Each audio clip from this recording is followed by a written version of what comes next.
Bienvenue dans l'émission Saveurs divines. Cette bonne nouvelle du royaume sera prêchée dans le monde entier pour servir de témoignage à toutes les nations. Alors viendra la fin. Ce pain céleste vous est présenté par Immaculée Niraneza.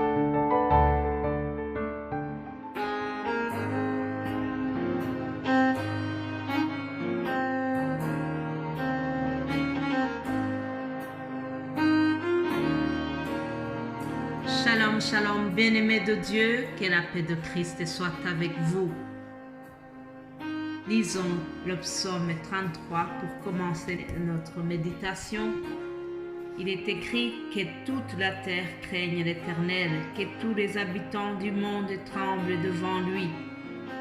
Car il dit et la chose arrive, il ordonne et elle existe.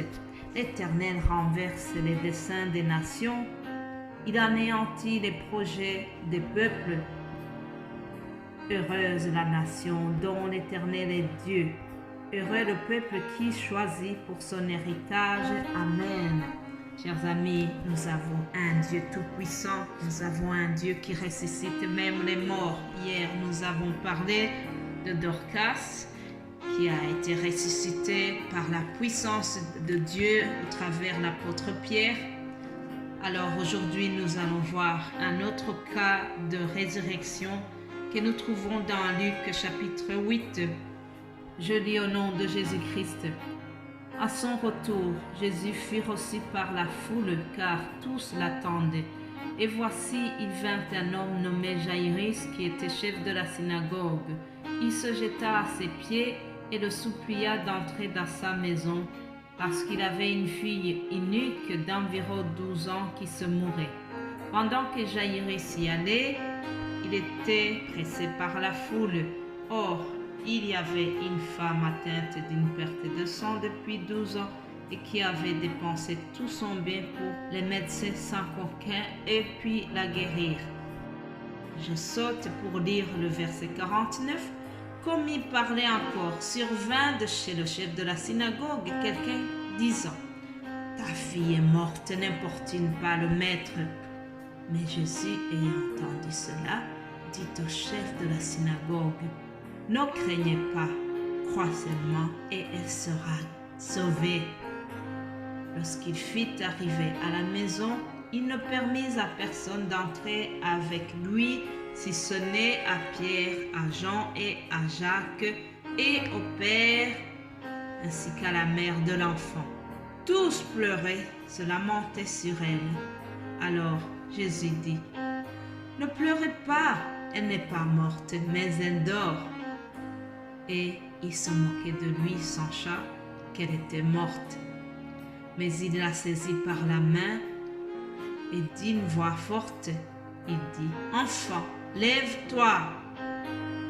Et son esprit revint en elle. Et à l'instant, elle se leva. Et Jésus ordonna qu'on lui donne à manger. Les parents de la jeune fille furent dans l'étonnement et il leur recommanda de ne dire à personne ce qui était arrivé. Alléluia, alléluia, amen. Nous avons un Dieu tout-puissant, chers amis. Nous avons un Dieu qui ressuscite même les morts. C'est un miracle que nous venons de voir, un autre miracle qui a été opéré par Jésus. Mais ce miracle avait rencontré beaucoup d'obstacles. Ah, vous avez vu que pendant que Jésus se rendait là-bas, il y a une femme qui s'est intercalée entre les deux. Elle aussi avait son problème. En quelque sorte, elle aussi attendait son miracle. Donc Jésus a répondu au problème de la femme, mais cela ne l'a pas empêché de continuer son chemin vers la famille de Jaïrus. Au verset 49, pendant que Jésus se rend là-bas, et donc il va chez le chef de la synagogue, le papa de la fille, et puis on lui dit, il y a des personnes qui veulent vraiment décourager le père en lui disant ta fille est morte, ce n'est plus la peine de déranger Jésus-Christ, ce n'est plus la peine de déranger le Maître puisqu'il n'y a plus rien à faire. Chers amis, des fois, le diable peut te dire que ton problème est un cas désespéré, il n'y a plus rien à faire, ce n'est plus la peine de prier. Mais que cela ne t'empêche pas de continuer à prier, que cela ne t'empêche pas de chercher la face de Dieu, de chercher toujours la puissance de Dieu, car pour Dieu, rien n'est impossible. Ce qui est impossible aux hommes, pour Dieu, c'est toujours possible.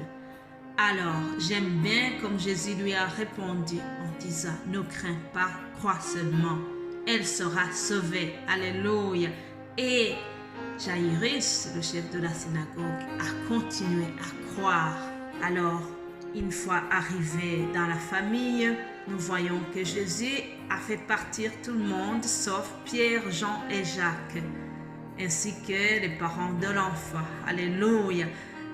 J'aime bien que Jésus a aussi des intimes.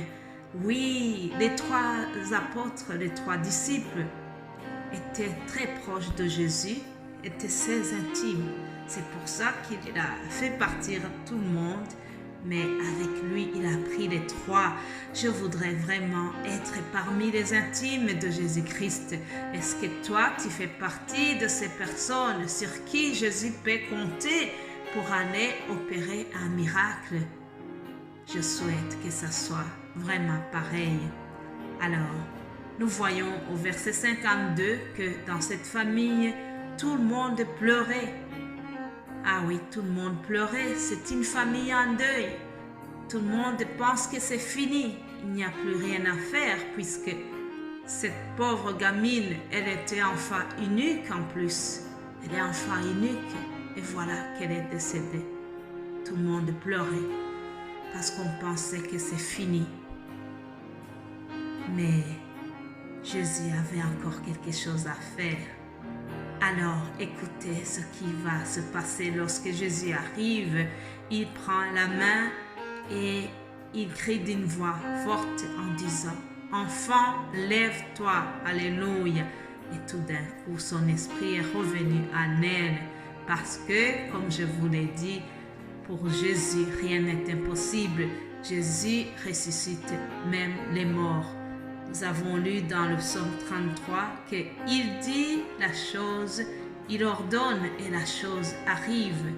Alléluia. C'est par sa parole aussi qu'il a ordonné et l'Esprit est revenu au travers de cet enfant qui était mort. Alléluia. Nous avons un Dieu qui dit seulement, il ordonne et la chose arrive. Il a ordonné et la vie est revenue dans le corps de cet enfant qui était mort. Alors ce matin, je prie notre Seigneur le Tout-Puissant qu'il ordonne à tout ce qui t'empêche de dormir, que Jésus dise seulement un mot et que ton problème soit résolu. C'est ça ma prière pour toi. Nous avons un Dieu qui ressuscite même les morts.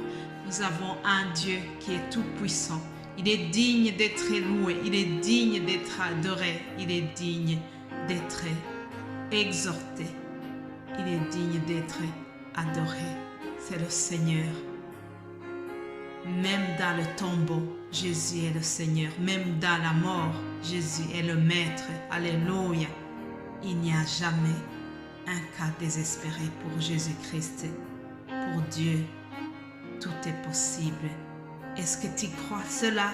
Est-ce que tu crois au Fils de Dieu?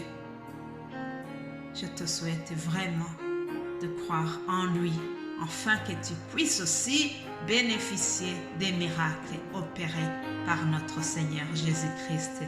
Passe une belle journée. Sois béni au nom de Jésus-Christ, notre Seigneur. Amen.